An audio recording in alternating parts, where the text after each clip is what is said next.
معزز سامعین کرام، ابھی 4 دن قبل ایک عظیم دن گزرا جسے ہم یوم بدر کے طور پر مناتے ہیں۔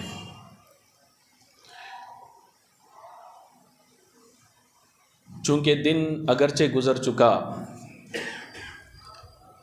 لیکن اس کی اہمیت اور اس کے تعلق سے جاننا، چونکہ اسلام کی پہلی جنگ ہے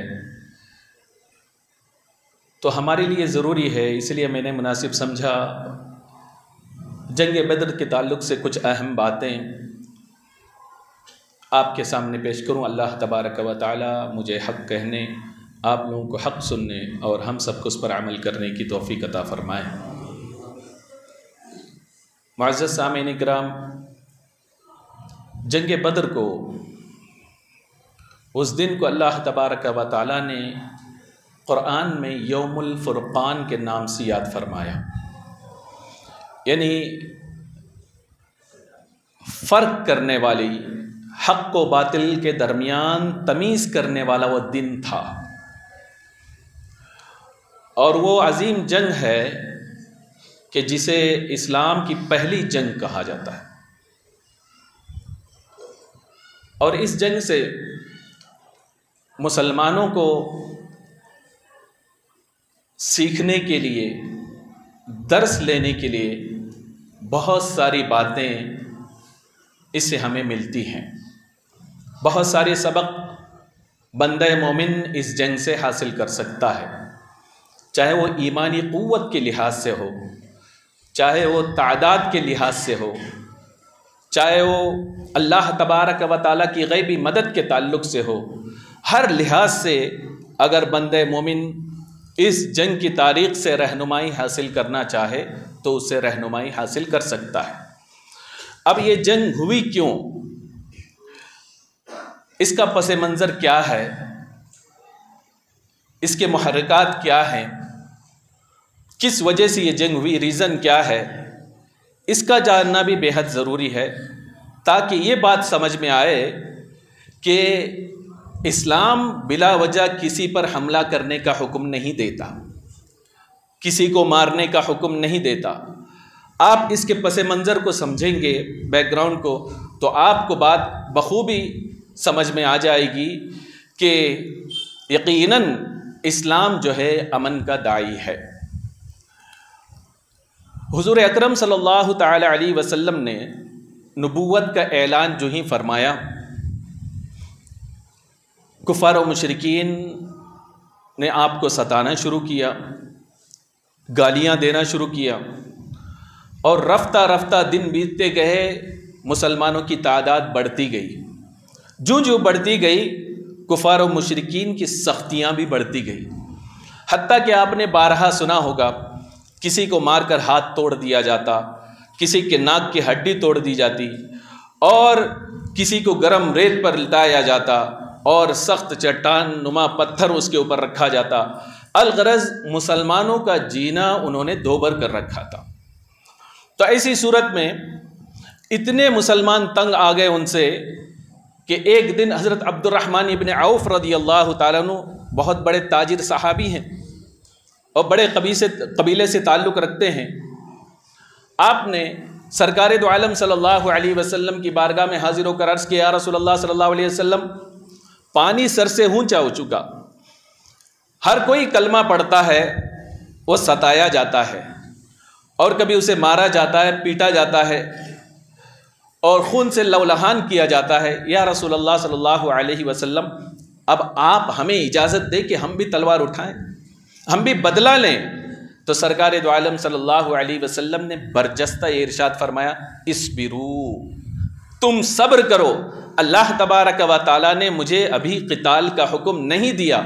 تو صحابہ اکرام رضوان اللہ تعالی علیہم اجمعین صبر کرتے رہے، حضور اکرم صلی اللہ علیہ وسلم صبر کرتے رہے، حتیٰ کہ 13 سال کا عرصہ اسی طریقے سے بیت گیا، اور آخر کار وہ کفار و مشرکین رسول اکرم صلی اللہ علیہ وسلم کے جان لینے پر تل گئے، اور انہوں نے میٹنگ کی کہ اب انہیں شہید کیا جائے۔ تب اللہ تبارک و تعالیٰ کا حکم آیا کہ اے حبیب اب آپ ہجرت کر جائیں۔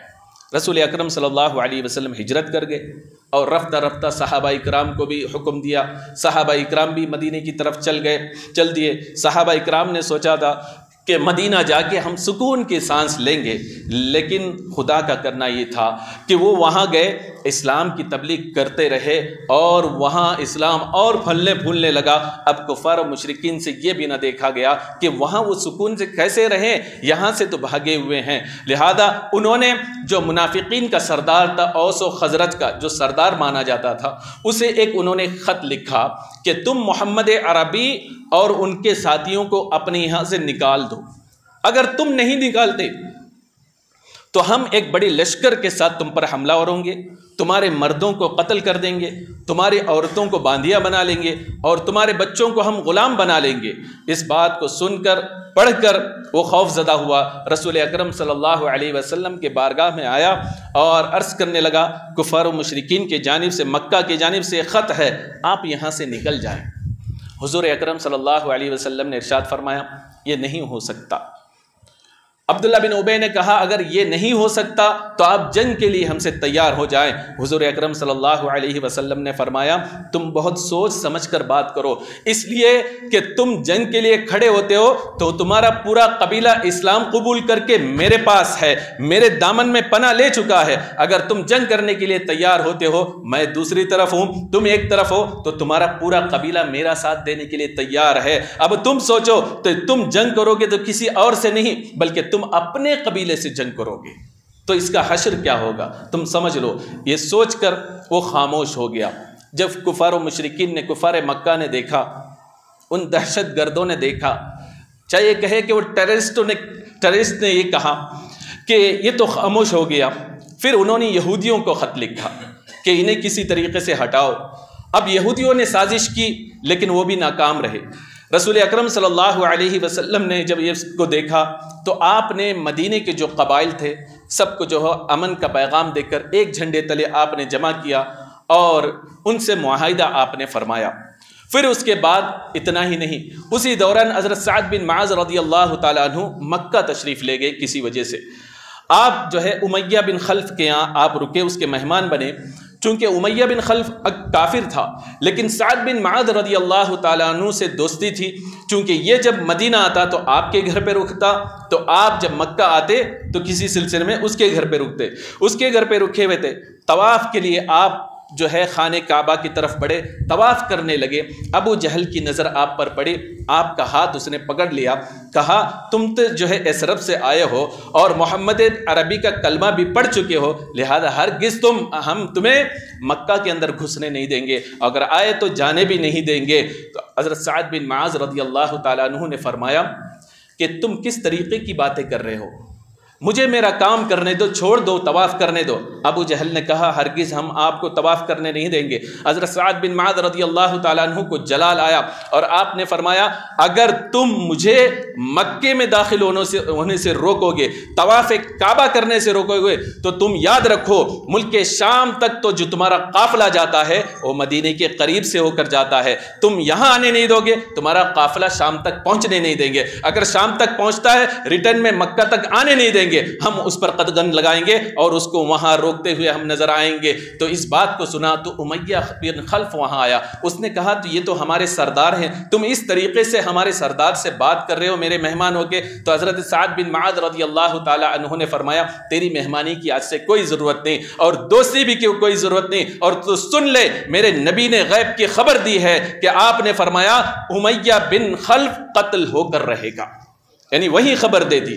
وہ ڈر گیا امیہ بن خلف، اپنے گھر گیا بیٹھا، قسم کھا لی بیوی کے سامنے، محمد نے جو کہا ہے یقیناً وہ ہو کر رہے گا، اب میں مکے سے باہر نہیں نکلوں گا. اور اس دوران حضرت سعد بن معاذ رضی اللہ تعالیٰ عنہ مدینہ پہنچ کر سارا واقعہ سرکار دو عالم صلی اللہ علیہ وسلم سے بیان کیا. سرکار دو عالم صلی اللہ علیہ وسلم سمجھ گئے، اور آپ نے صحابہ اکرام رضوان اللہ تعالیٰ علیہ مجمعین کے چھوٹے چھوٹے گروپ بنائے، کسی میں 15، کسی میں 12، اور آپ نے دوسرے قبائل کی طرف اسے بھیجا.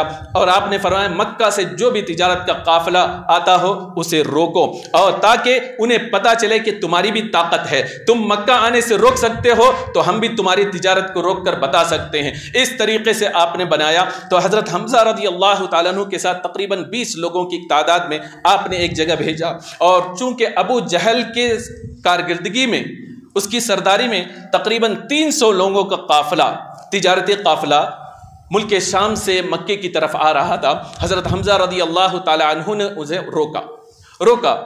ابو جہل نے کہا ہمیں جانے دو. حضرت حمزہ نے کہا مکے میں بیٹھ کر بہت ڈھینگے مارتے ہو، قتل کرنے کی سازش کرتے ہو، مارنے کی بات کرتے ہو، آؤ ہم صرف 20 ہیں، تمہاری تعداد 300 ہے، لڑ کر تو دیکھو اور نکلو، تلوار اپنی نکالو. ابو جہل ڈر گیا 300 ہونے کے باوجود، چونکہ سامنے جو ہے سید الشہداء حضرت حمزہ رضی اللہ تعالی عنہ تھے. ڈر گیا، کسی طریقے سے معافی تلافی کر کے وہ وہاں سے نکل گیا. یہاں ایک بات میں آپ کو بتانا چاہتا ہوں کہ وہ اپنے قافلے سمیت نکل گیا. آپ کو پتہ ہے علماء فرماتے ہیں ان کا جو قافلہ ہوتا تھا، تجارت کا قافلہ، اس میں مال تقریباً آج کے حساب سے 2.5 لاکھ پاؤنڈ سے کم کا سامان نہیں ہوتا تھا. اتنا سامان ان کے پاس ہوتا تھا کم سے کم. تو آپ نے اس کو بھی چھوڑ دیا حضرت. تو اس سے بات سمجھ میں آتی ہے کہ اسلام اس کی تعلیم نہیں دیتا کہ کسی کے مال کو لوٹا جائے، کسی کے مال پر قدغن لگایا جائے. اگر یہی تھا کہ ان کے مال کو لوٹنا ہوتا اور انہیں قتل کرنا ہی اس وقت مقصد ہوتا تو حضرت حمزہ رضی اللہ تعالیٰ عنہ ہرگز انہیں چھوڑتے نہیں. اب پھر اس کے بعد ایک معاملہ اور ہوا کہ حضرت عبداللہ بن جحش رضی اللہ تعالیٰ عنہ کو ایک قافلہ دے کر بھیجا. ان سے کچھ لوگوں سے مدبڑ ہوئی، تو اس دوران حضرت عبداللہ بن جحش نے ایک کو قتل کر دیا، 2 کو گرفتار کر لیا. جب مدینہ لے کر آئے سرکار دو عالم صلی اللہ علیہ وسلم نے اس کو پسند نہیں کیا. تم نے قتل کیوں کیا؟ میں نے تمہیں مارنے کی اجازت نہیں دیتی. پھر آپ نے اس کے تدارک کے لیے جو قتل کی جو دیت ہوتی ہے قصاص، اس کے طور پر اس کو آپ نے ادا کیا، اور جو قیدی تھے اس کو آپ نے سلامتی کے ساتھ روانہ بھی کر دیا. اب ایک جنگ کی صورت پیدا ہو گئی. اب پھر تیسرے قافلے کو رسول اکرم صلی اللہ علیہ وسلم نے خود لے کر روانہ ہوئے. اچانک سرکار دو عالم صلی اللہ علیہ وسلم نے صحابہ کو حکم دیا کہ چلو ابو سفیان قافلہ لے کر جا رہا ہے، اسے کسی طریقے سے روکنا ہے، اسے بریک کرنا ہے. اب صحابہ تیار ہوئے، رسول اکرم صلی اللہ علیہ وسلم کے ساتھ جتنے چل سکتے تھے جلدی میں نکل گئے. یہاں تک کہ بعض صحابہ کے جو جانور تھے وہ جو ہے ان کے باغیچے میں تھے، اسے بھی نہ لے سکے. رسول اکرم صلی اللہ علیہ وسلم نے اتنا بھی انتظار نہیں فرمایا، آپ چل دیے. جتنے آئے تقریباً تعداد میں 313 ہوئے، اور یہاں تک کہ ایسے مقام پر پہنچے جہاں سے جو ہے ابو سفیان کے قافلے کو روکا جا سکے. لیکن ابو سفیان کے قافلے کے جاسوسوں نے ان کو بتا دیا کہ محمد عربی صلی اللہ علیہ وسلم ایک لشکر لے کر تمہارے پاس آ رہے ہیں، تمہیں روکنے کے لیے آ رہے ہیں. اس نے فوراً ایک شخص کو مکہ کی طرف بھیجا کہ تم ہماری مدد کے لیے لوگوں کو روانہ کرو، اس لیے کہ محمد عربی ہم پر حملہ کرنے والے ہیں. اب وہ شخص وہاں سے روانہ ہوا تو روایتوں میں آتا ہے کہ حضرت عبد المطلب کی بیٹی حضرت عاتقہ رضی اللہ تعالیٰ عنہ مکے میں تھی. انہوں نے ایک خواب دیکھا. وہ دوڑتی ہوئی ایک دن حضرت عباس رضی اللہ تعالیٰ عنہ کے پاس آئے اور کہنے لگے بھائی جان کہ میں نے ایک ڈھرونی خواب دیکھا ہے. وہ خواب کی کیفیت یہ ہے کہ میں نے ایک دیکھا کہ ایک شخص اونٹ پر سوار وادی بطحا میں ہے اور وہ اعلان کر رہا ہے کہ اے ظالموں کافروں، 3 دن کے اندر اپنے قتل گاہ کی طرف چلو، قتل ہونے کے لیے تم چلو. وہ یہ اعلان کر رہا ہے. یہاں تک کہ لوگ جمع ہوئے، اس کے اس اعلان کو سن کر وہ مسجد کی طرف بڑھا، لوگ بھی مسجد کی طرف بڑھے. اور پھر میں نے انہیں خواب میں دیکھا کہ وہ کعبے کی چھت پر اونٹ پر سوار ہے وہ شخص، اور اس کے بعد اس نے پہاڑ سے ایک بہت بڑے پتھر کو اس نے لٹکا دیا، اور پتھر وہ نیچے آیا اور وہ پھوٹ کر مکے کے ہر گھر میں اس کا کوئی نہ کوئی ایک کنکر تو ضرور پہنچا۔ تو میں اس خواب کو دیکھ کر خوف زدہ ہوں۔ حضرت عباس رضی اللہ تعالیٰ عنہ نے اس کی خبر دوسرے ولید کو دی، اس نے اپنے باپ کو خبر دی، اور اس نے جا کر جو ہے ابو جہل کو اس بات کو بتا دیا۔ حضرت عباس رضی اللہ تعالیٰ عنہ جب خانہ کعبہ میں آئے، ابو جہل کہنے لگا کہ اگر یہ خواب جھوٹی ہے تو یاد رکھو کہ تمہارا نام لکھ کے خاندان کے ساتھ لگا دوں گا کہ یہ گھر جو ہے سب سے جھوٹا گھرانہ ہے۔ تو حضرت عباس رضی اللہ تعالیٰ عنہ وہاں سے چلے گئے۔ ایک دن حضرت عباس رضی اللہ تعالیٰ عنہ فرماتے ہیں کہ میں نے تہیہ کر لیا کہ اب اگر مجھے ابو جہل کوئی طعنہ دیتا ہے تو میں ضرور جواب دوں گا۔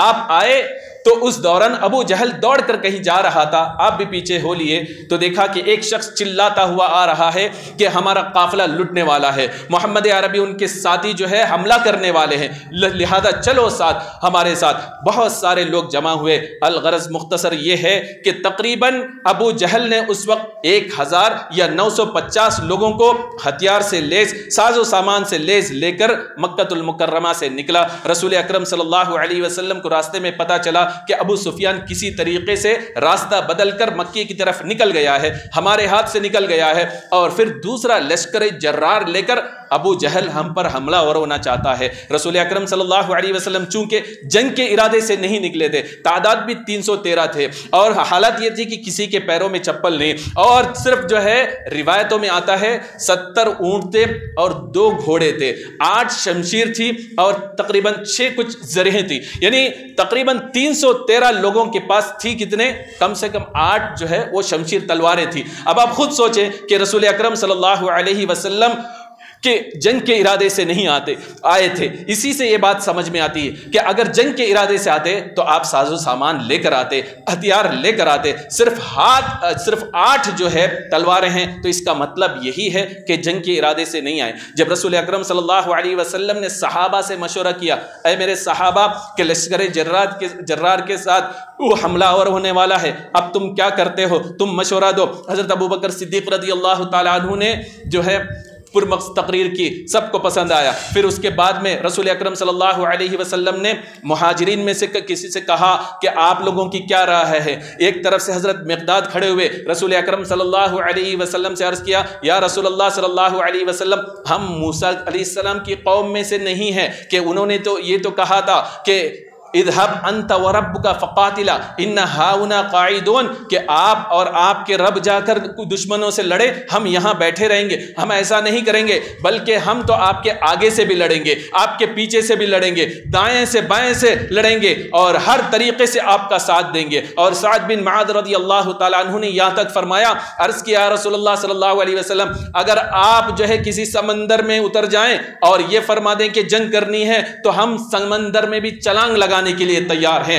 اس بات کو سن کر رسول اکرم صلی اللہ علیہ وسلم خوش ہوئے اور فرمایا، اے میرے صحابہ سن لو، میں یہ دیکھ رہا ہوں، آج یہ دیکھ رہا ہوں، کفار کے مقتل یعنی قتل گاہ یہاں پر ہے۔ آپ نے اسی وقت خوشخبری دی، اور پھر اس کے بعد جنگ کی تیاری ہونے لگی۔ رسول اکرم صلی اللہ علیہ وسلم نے ایک دن پہلے ہی، حضرت انس رضی اللہ تعالیٰ عنہ فرماتے ہیں، ایک دن پہلے ہی آپ نے بتا دیا کہ فلاں جگہ فلاں کافر قتل ہوگا، فلاں جگہ فلاں کافر قتل ہوگا، فلاں جگہ فلاں کافر قتل ہوگا۔ حضرت انس فرماتے ہیں جہاں جہاں رسول اکرم صلی اللہ علیہ وسلم نے نشان لگایا تھا اس سے 1 انچ دور بھی کافر نہیں مرا، بلکہ جہاں بتایا تھا وہی کافر جس کا نام لیا تھا وہیں پر مرا۔ تو بات یہ سمجھنے کی ہے کہ مرنا کل ہے کافروں کو، لیکن سرکار آج ہی خبر دے رہے ہیں۔ تو بات یہ سمجھ میں آئی کہ رسول اکرم صلی اللہ علیہ وسلم کو اللہ تعالیٰ نے غیب کی خبر عطا کی ہے۔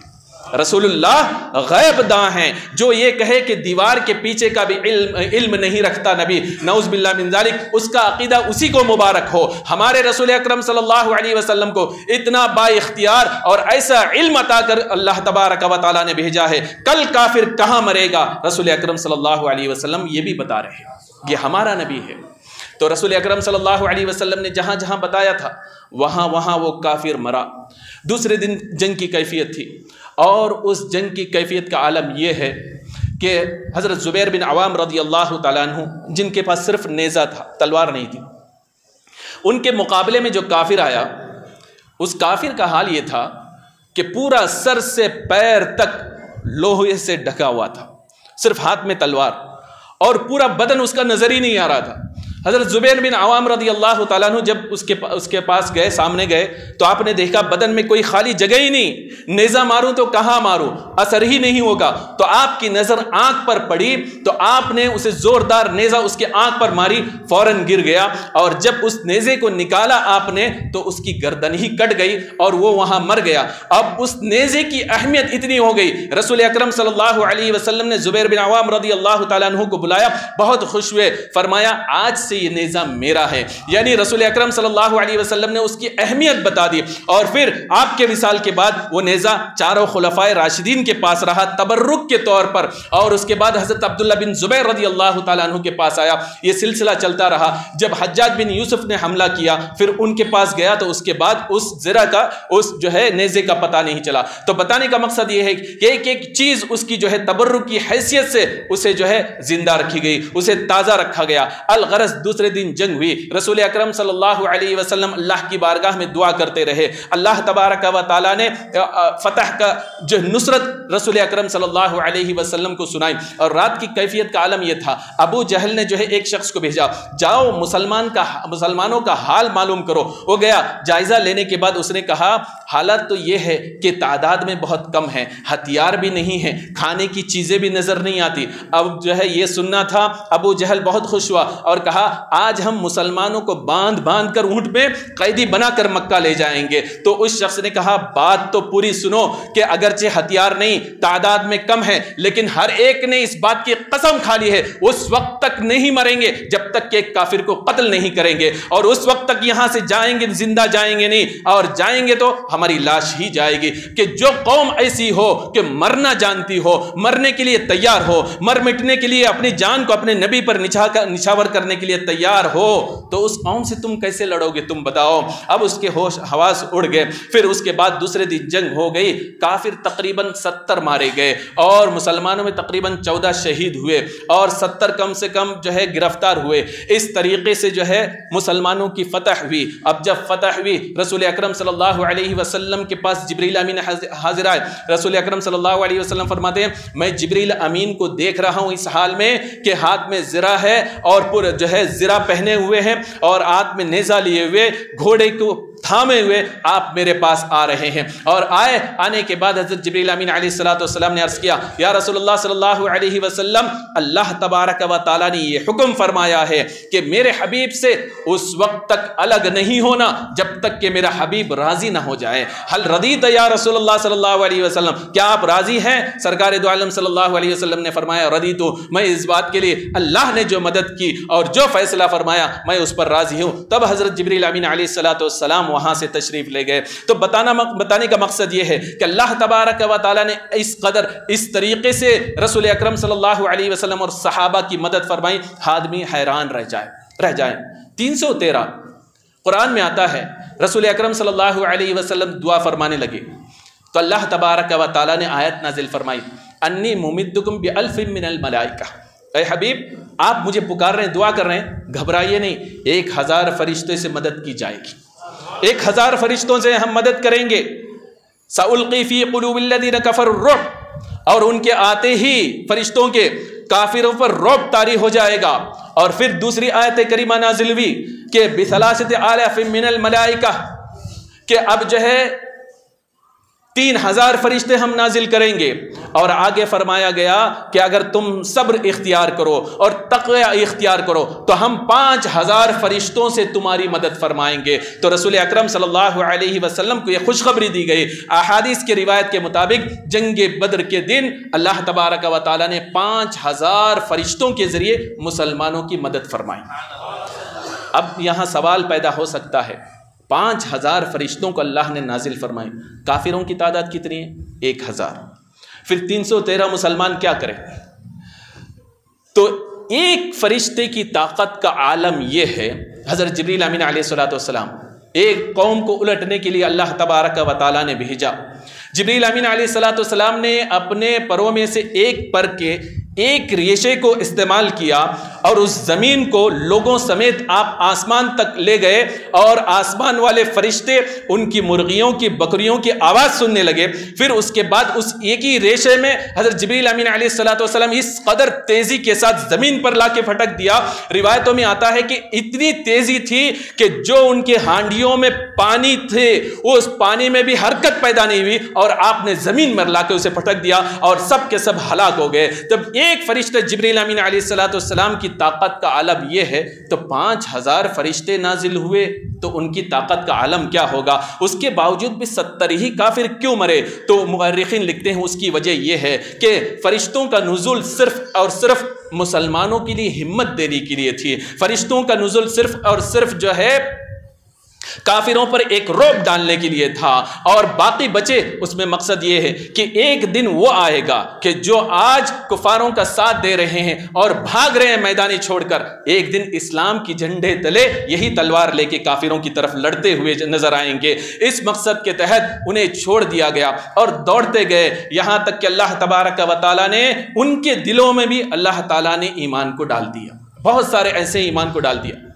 ایک شخص امام بیہقی نے شعب الایمان میں نقل کیا کہ جب کافر دوڑنے لگے، ان کا نام تھا سائب بن ابو حبیش، وہ بھی دوڑنے لگے تو فرماتے ہیں کہ میں نے دیکھا ایک شخص میرا پیچھا کر رہا ہے جو لمبا ہے، خوبصورت ہے، گھوڑے پر سوار ہے، اس نے مجھے پکڑ لیا تو میں نے دیکھا کہ وہ شخص سوار تو ہے گھوڑے پر، لیکن گھوڑا زمین پر نہیں بلکہ زمین و آسمان کے درمیان معلق ہے۔ میں سمجھ گیا کوئی یہ انسان نہیں ہے، اس نے مجھے پکڑا، ہاتھ پیر باندھ دیا اور چھوڑ دیا۔ حضرت عبد الرحمن ابن عوف رضی اللہ تعالیٰ عنہ تشریف لائے اور پوچھا کہ تجھے کس نے قیدی بنایا؟ اس نے کہا لا عارفو، میں نہیں جانتا کہ کس نے مجھے قید کیا۔ پکڑ کر لے گئے، صحابہ سے پوچھا کسی نے اس شخص کو قید کیا؟ صحابہ نے کہا ہم میں سے کسی نے قید نہیں کیا۔ سرکار دو عالم صلی اللہ علیہ وسلم کے بارگاہ میں حاضر کیا گیا، سرکار نے پوچھا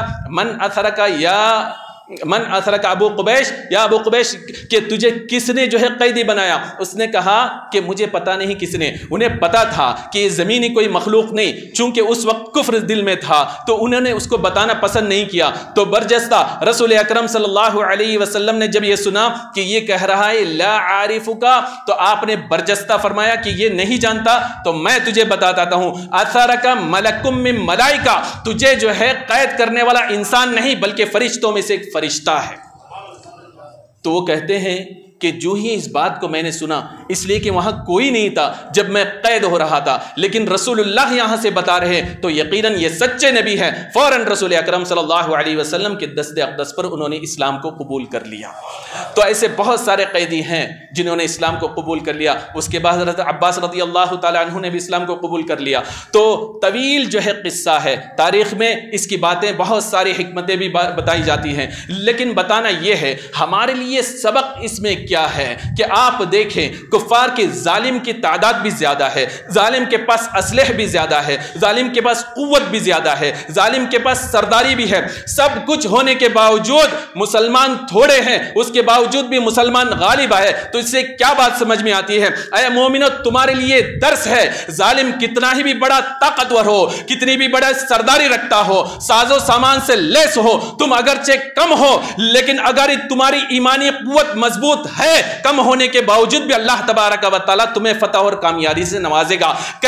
تم مومن ہی نہیں بلکہ قابل مومن بن جاؤ تو تمہاری ہی سر بلندی ہوگی، اللہ تبارک و تعالیٰ تمہیں ہی کامیابی عطا فرمائے گا۔ سب سے بڑا لیسن ہمیں یہ ملتا ہے کہ ثابت قدمی کی ضرورت ہے، کہ فرشتے اللہ تبارک و تعالیٰ اتار دیتا کہ سارے کافر مر جاتے، لیکن امتحان کس کا ہوا؟ صحابہ کا ہوا، ہتھیاروں سے لیس نہیں تھے، 313 تھے۔ رسول اللہ نے یہی پوچھا اللہ کی مدد تو آئے گی لیکن تم بتاؤ تم کیا کرو گے؟ حضرت جو ہے حضرت سعد بن معاذ نے کیا کہا تھا کہ اور دوسرے صحابہ نے کیا کہا تھا؟ یہی کہ اگر آپ کہیں گے کہ سمندر میں اتر جائیں تو ہم سمندر میں چھلانگ لگانے کے لیے تیار ہیں، اور اگر آپ کے آگے سے دائیں سے پیچھے سے ہم لڑنے کے لیے تیار ہیں۔ یعنی ثابت قدمی جب دیکھی تو اللہ تبارک و تعالیٰ نے فرشتوں کو نازل فرما دیا، اور یہ ہمیں سبق ملا کہ کفار کی تعداد، ظالموں کی تعداد زیادہ ہو اور تمہیں طرح طرح کے طنز دے کے ستا رہے ہو، اور تمہارے ماں بیٹیوں کے اچکنے کی باتیں کر رہے ہو، اور جو ہے انہیں عزت لوٹنے کی باتیں کر رہے ہو، اور موب لنچنگ کی باتیں کر رہے ہو،